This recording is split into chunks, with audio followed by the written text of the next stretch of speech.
បាទសួស្តីបងប្អូនទាំងអស់គ្នាឥឡូវយើងមកធ្វើការលាងម៉ាស៊ីនសម្អាតម៉ាស៊ីនបោកគក់ម៉ាក Panasonic 13គីឡូជាមួយនឹងទឹកថ្នាំ Smart Clean ឥឡូវយើងបើក Power on and off បន្ទាប់មកទៀតចុចនៅលើប៊ូតុង Turn Engine បន្ទាប់ចុចនៅលើប៊ូតុង Start បាទបន្ទាប់ពីយើងបានចុចនៅលើប៊ូតុង Turn Clean ហើយចុច Start រួចមកបន្ទាប់យើងចាក់ទឹកថ្នាំចូលទៅក្នុងធុងចំនួនកន្លះដបពីព្រោះវាចំណុះរបស់វាគឺ13គីឡូឥឡូវបងប្អូនឃើញថាបន្ទាប់ពីយើងចាក់ទឹកថ្នាំចូលទៅក្នុងម៉ាស៊ីនបន្ទាប់ពីត្រឹមតែម៉ាស៊ីនចាប់ផ្ដើមទម្លាក់ទឹកតែប៉ុណ្ណោះឥឡូវយើងឃើញថាម៉ាស៊ីនចាប់ផ្ដើមបញ្ចេញក្អែលកក្រិចកខ្វក់ខ្លាំងហ្មងបងប្អូនយើងឃើញថាគ្រាន់តែម៉ាស៊ីនចាប់ផ្ដើមទម្លាក់ទឹកគឺចាប់ផ្ដើមមានភាពកក្រិចកខ្វក់ខ្លាំងឥឡូវម៉ាស៊ីនចាប់ផ្ដើមកូរហើយបងប្អូនឃើញថាភាពកក្រិចកខ្វក់មានរោគក្លិនស្អុយផ្អួរនៅខាងក្នុងម៉ាស៊ីនចាប់ផ្ដើមចេញមកខ្លាំងមែនទែនវ៉ាវគួរឲ្យចាប់អារម្មណ៍មែនទែនហើយបងស្រីគាត់មានប្រសាសន៍ថាគាត់ធ្លាប់លាងផលិតផលផ្សេងដែរប៉ុន្តែអត់មានប្រសិទ្ធភាពអីនឹងចេញខ្លាំងដូចបែបការប្រើប្រាស់ Smart Clean នេះឡើយ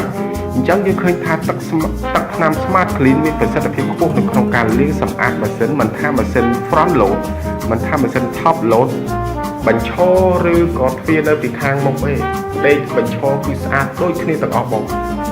ឃើញថាភាពកក្រិចកខ្វក់នេះខ្លាំងមែនទែនត្រឹមរយៈពេលត្រឹមតែ1នាទីឬ2នាទីដែលម៉ាស៊ីនចាប់ផ្ដើមទម្លាក់ទឹកចូលឃើញថាវាមានភាពកក្រិចកខ្វក់ខ្លាំងមែនទែនដោះស្រាយបញ្ហាម៉ាស៊ីនបងប្អូនដោយការលាងសម្អាតជាមួយនឹងទឹកថ្នាំ Smart Clean ជួយឲ្យម៉ាស៊ីនបងប្អូនស្រស់ស្រាយស្អាតប្រើប្រាស់ទៅមានក្លិនក្រអូបនៅក្នុងការប្រើប្រាស់ជាមួយនឹងទឹកថ្នាំជាមួយនឹងការប្រើប្រាស់សាប៊ូក៏ដូចជាទឹកក្រអូបដែលបងប្អូនប្រើនៅក្នុងម៉ាស៊ីនគឺថាស្រស់ស្រាយឥឡូវយើងឃើញថាតកតងទៅនឹងការលាងសម្អាតនេះបងប្អូន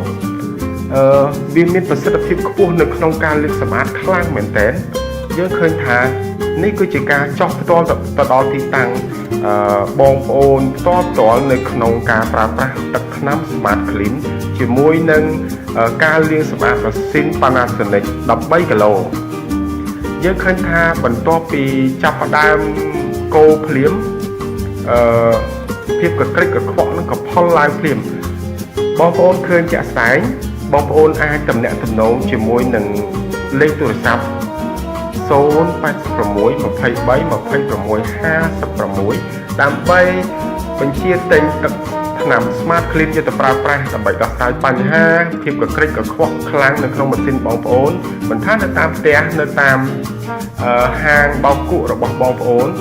គឺមានប្រសិទ្ធភាពដោះស្រាយបញ្ហាភ្លាមអត់ចាំបាច់ចាំយូរទេបងប្អូននេះគឺទឹកថ្នាំ Smart Clean ចំណុះវា1លីត្រនៅក្នុងការប្រើប្រាស់ជាមួយនឹងម៉ាស៊ីនបញ្ឈរក៏បានម៉ាស៊ីនផ្ដេកទ្វារចំហៀងក៏បានអញ្ចឹងឃើញថាបន្ទាប់ពីយើងបានលាងទឹកថ្នាំនេះភាពកក្រិចកខ្វក់ខ្លាំងក៏ចេញមកទោះបីជាភាពកក្រិចទាំងអស់នឹងវា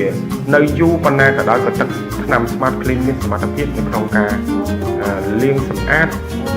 ម៉ាស៊ីនបងប្អូនឲ្យស្អាតដូចអ្វីដែលបងប្អូនចង់បានសូមកុំភ្លេចទឹកថ្នាំ Smart Clean ជំនាញនៅក្នុងការលាងសម្អាតម៉ាស៊ីនបងប្អូន